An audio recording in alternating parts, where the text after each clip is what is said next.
สวัสดีค่ะใครๆก็เข้าครัววันนี้นะคะแนนจะพามาทำเมนูอาหารไทยโบราณค่ะชื่อว่าแกงบุ่มใบนะคะเป็นเมนูที่คล้ายๆกับ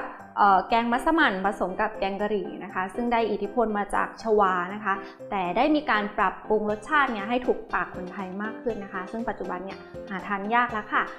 ะมาลงมือทำแกงบุ่มใบกันเลยนะคะเริ่มจากตั้งกระทะให้ร้อนนะคะ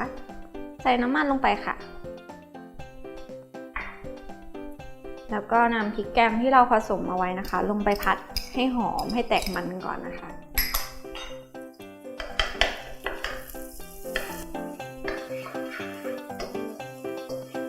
พอพริกแกงได้ที่แล้วนะคะเราก็เติมหัวกะทิลงไปค่ะค่อยๆเติมหัวกะทินะคะแล้วก็ผัดไปเรื่อยๆเขาแตกมันนะคะ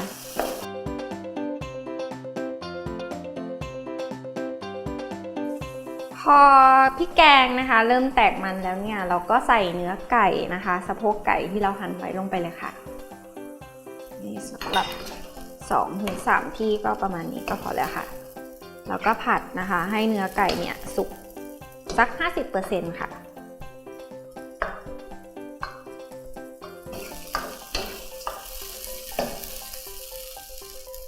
พอเนื้อ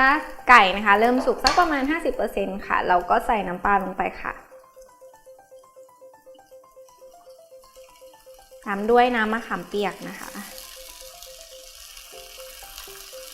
และน้ำตาลปี๊บค่ะผัดให้เข้ากันนะคะให้เครื่องปรุงละลายน้ำตาลละลายนะคะ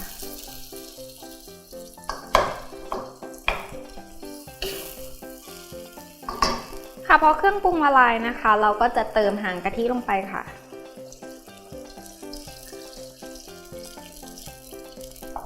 คนให้เขาเข้ากันเลยนะคะ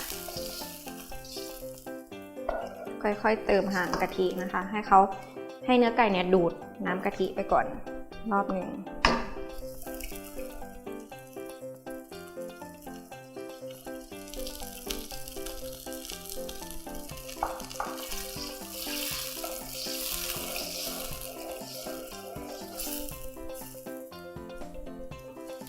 พอน้ำแกงเริ่มเดือดแล้วนะคะเราก็จะ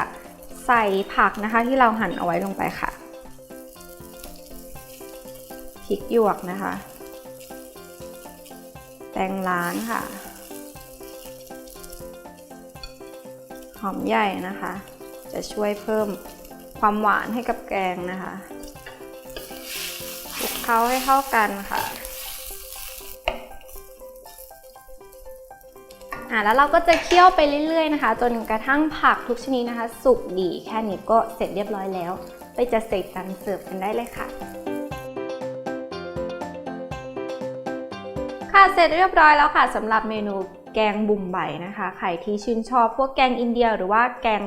มัสมั่นอะไรเงี้ยค่ะลองทำเมนูนี้ดูรับรองว่าอร่อยถูกใจแน่นอนค่ะสำหรับสูตรและวิธีการทำนะคะก็สามารถเข้าไปติดตามชมได้ทาง foodtravel.tv นะคะวันนี้แนนขอตัวลาไปก่อนสวัสดีค่ะ